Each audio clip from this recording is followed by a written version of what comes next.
efatra ny ataontsika hoe projet de société ny proposena tamin'ny vahoaka ary anatisany fidianany vahoaka ny fitenanay dia ireo efatra reo dia ny fametrahana ny mangarahara transparence amin'ny fitantanana ary ny faharoa dia ny fandraisana nyreo tetikasa miainga avy eny amin'ireny vahoaka zany hoe isapokotany mezana zany mba maka an'ireo tetikasa isapokotany ary ny fahatelo dia ny fametrahana ny tanàna madio izay slogan commune urbaine Fort-Dauphin tanàna madio ary tanàna mateo tia mateonina dia ary ny efatra farany dia ny fametrahana ny tragnambo na ireo programme nasa social zany hoe misy fotodrafitrasa apetraka eny anivon'ny fiarahamonina isapokotany ahafahana manatanteraka an'izay infrastructure sociale sy intervention sociale ahafahana mijery isatokantrano ireo fahasairanana ary ireo accompagnement social zay atao amin'ny vahoaka ireo tetikasa anakefatra ireo dia azo tenena fa 50% zay misy infrastructure dia efa tanteraka ka anatisanyzany fametrahana ireny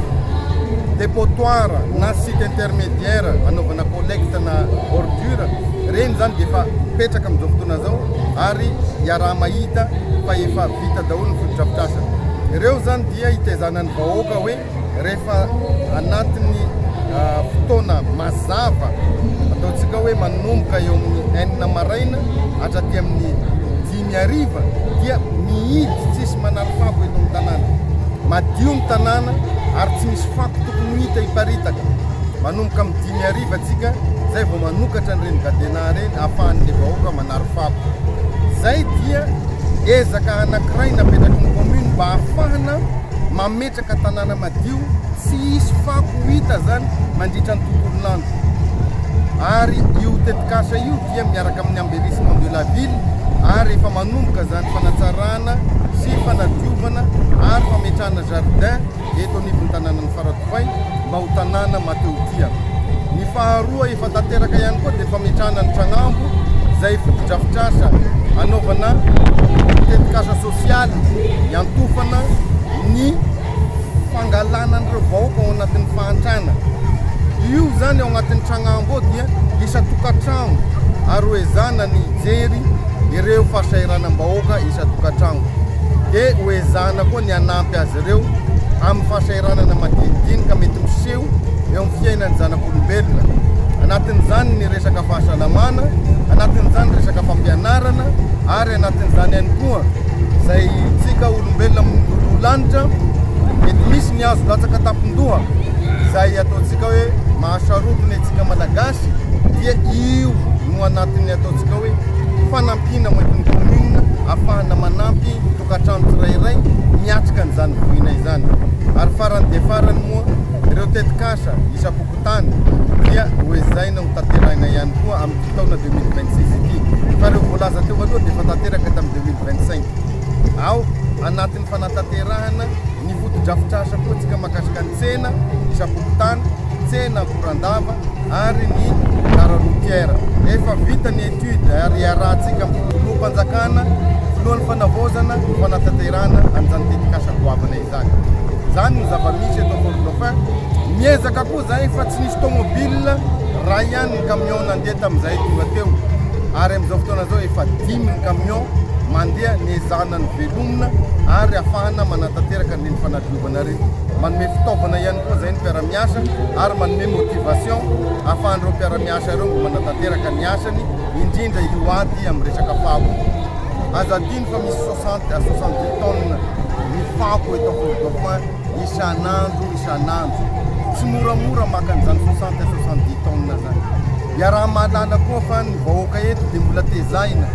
amin'ny fanarinany reny ataontsika hoe ordure verte na reny akata maintso misy olo tena manapa coco ateragny amin'ny poubelle zany kosa misy fako azontsika traitena any amin'ny tokantrano fa misy kosa ny mba zavatra arina eny dia ny ordure ménagère na reo fako avy eo amin'ny tokantrano fa tsy tokony ny commune no andeha hitatitra vatakazo zay zany dia mbola fitezana ihany koa ary manantena zay fa hiara-iasa aminay ny vahoaka ahafahana mampandroso ny tanàna ty satria tsy mivita ny dia ny tanàna irery sy ny ekipany ny ampandrosan'ny Fort Dauphin mila fandraisana andraikitra araka ny tenin'ny filomatsika amin'izao fotoana zao dia mila fiovahan-toetsaina no afahantsika ampandrosan'ny Madagasikara. Dia manentana zay zahay dia vonona ny andray ny andraikitra manana volonté politika zahay fa raha nareo vahoaka no miravoravo tanana dia tsy afaka androso ty tanànatsika ety. Mila mirahina atsika. Zahay koa dia misokatra ary mandray ireo conseil na ataontsika hoe zahay tsy lavorary raha misy ovikevitra tanàna iaraha-manana ity tanànany Faradofay ity vonona zahay miaina. Maro regny signalement any amin'ny Facebook manampy anay regny zavatra regny, tsy kritika ireny. Misy miteny hoe jereo mera fa efa mivangongo ny fako ary araba soa araba tsara misy an'izay ilaina regny signalement. Jereo mera fa ery amin'ny Sacré-Cœur misy lavaka anankiroa ao mety ho latsaka ao ny mpianatra dia jerenay le izy dia asianay dalina tampenana misy an'izay fiaraha-miasa zay tsy ratsy akory ny Facebook ary entanina rahatsika vahoaka hanao signalement satria samy saro-piaro tsika mifampandrosoana eto amin'ny tanànatsika dia zahay dia tsy mahita mihitsy hoe